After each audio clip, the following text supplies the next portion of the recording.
Budget गोटे देशर आय व्ययर अटकल गोटे देशर वार्षिक खर्च विवरणी साधारण भाषा कहले गोटे देशर हिसाब खाता जो आय ठारू आरंभ करी देशर प्रतिटी खर्चर हिसाब रही थाए। आम देश में प्रतिवर्ष अर्थमंत्री संसद में बजेट उपस्थापन करती जहा उपरे पूरा देशवासी नजर रही थाए। केउ विभाग को केते टंका दियागला केउ योजना पाई केते टंका व्ययपराध है सबकिछि एई बजेट रे देखिबाकू मिली थाए। आम देश रे एई बजेट व्यवस्था एबे नुहे बहु पूर्वरु चली आसीछि।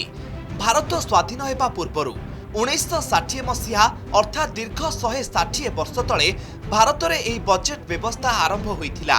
ता पुणी जड़े इंग्रेज अधिकारी हाथ में जहाँकि आज भी अनेक लोकंकु अजଣା थिबो।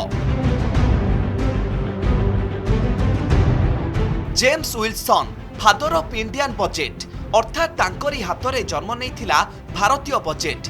1860 मसीहा फेब्रुआरी 18 तारिख में जेम्स विल्सन ही प्रथम करी भारत में बजेट उपस्थापित करथिले।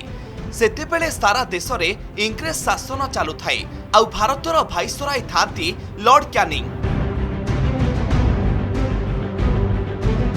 1857 मसीह इंग्रेज शासन विरोध में सिपाही मानकर विद्रोह देखिबाकू मिलिथिला। आउ ए विद्रोह को दमन करने इंग्रेज माने अनेक टंका खर्च करथिले। एहा परे सेना को शक्तिशाली करने भी इंग्रेज माने अनेक टंका खर्च करथिले जहा फल ईस्ट इंडिया कंपनी उपरे ऋणभार बढ़िबाकू लागिला। एभली समय रे कंपनी पई संकटमोचक होइथिले जेम्स विल्सन। प्रथम करी से सारा देश रे आयकर नियम लागू करने सहित बजेट प्रस्तुत करथिले। आउ तांकर एई निष्पत्ति फल रे ही ईस्ट इंडिया कंपनी ऋण भाररू निजकू मुक्त करि पारिथिला। भारत स्वाधीन हेबा परे इंग्रेज माने देश छाड़ी चली जाइथिले हेले तांको द्वारा आरंभ होइथिबा अनेक कथा को आमे ग्रहण करिथिलु।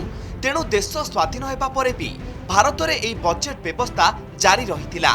संविधान प्रणयन हेबा पूर्वरु 1949 मसीहा नवेम्बर 26 तारिख रे स्वाधीन भारतर प्रथम बजेट उपस्थापित होइथिला।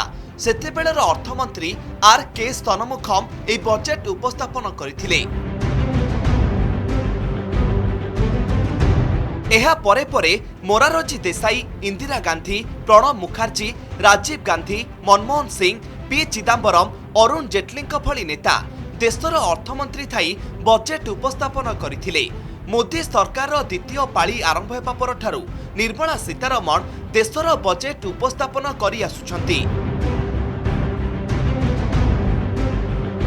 तेबे प्रतिथरर बजेट ठारु एथरर बजेट किछि भिन्न धरणर हेबाकू जाउछि। प्रथम करी देशर बजेट पेपरलेस हेबा सहित एथर बजेट पुस्तक छपा होइनी। मंत्री सांसद माने डिजिटल माध्यम रे बजेट देखिबा सहित साधारण लोक माने मध्य आप जरिया रे बजेट देखि पारिबे बोली कहा जायछि। ब्यूरो रिपोर्ट, कनक न्यूज।